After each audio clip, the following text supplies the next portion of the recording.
Aber, we're building our own community hydroelectric scheme. And when we decided that we were going to sell shares in it, it was suggested to us that our share launch should be on September the 13th, because it was the beginning of Community Energy Fortnight. And the result is our festival, Aber Dabba Doo. It just grew and grew. And now we have no idea how many people might arrive just to see what can be done in a village that has only 230 people living in it. And we've done all this between us. We're really happy that people have come.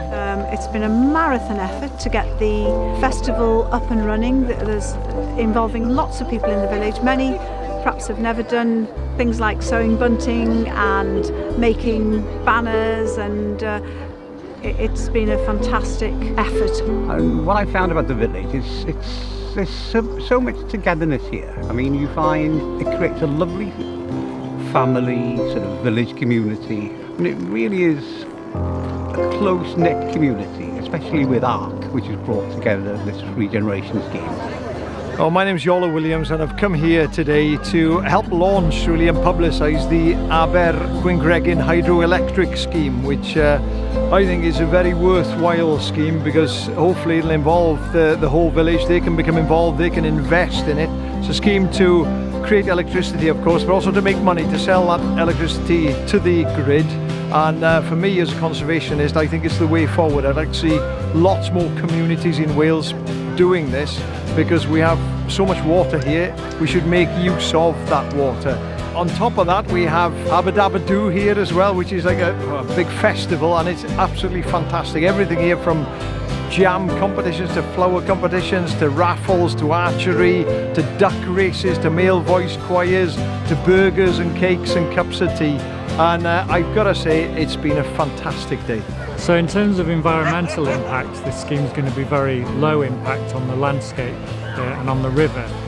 We've got to leave a high proportion of flow in the river to protect some of the species like migratory fish, lichens, bryophytes, which is mosses and liverworts.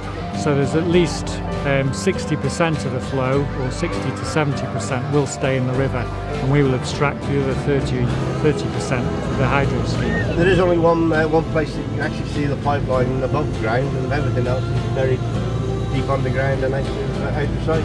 As we get higher up, you'll actually see where the catchment area is going to be. So in terms of overall landscape and ecological impact, the scheme will be very low, and it will be generating a considerable amount of renewable energy for the local area. Well, I've been living here for 41 years, I think. It's a wonderful community. It's one that I can't imagine living anywhere else. As you see from today, we've got a fantastic community spirit. We're very keen on renewable energy. We think hydros are much better than wind, and so we took up the offer with enthusiasm. We've got planning permission, we've got our abstraction license to allow us to take water from the river. We have extensive environmental and ecological impact surveys because it's such a sensitive site, and we're ready to go. So we've already had quite a good response. We've got people in the south of France who are putting money in. We've got people in London putting money in, so we're quite optimistic. And of course, at the end of the day, there's a great end to this, because if this hydro scheme works, it'll help develop the village and generate further interest, provide more facilities here. And we hope that this community spirit will last, and I'm sure it will.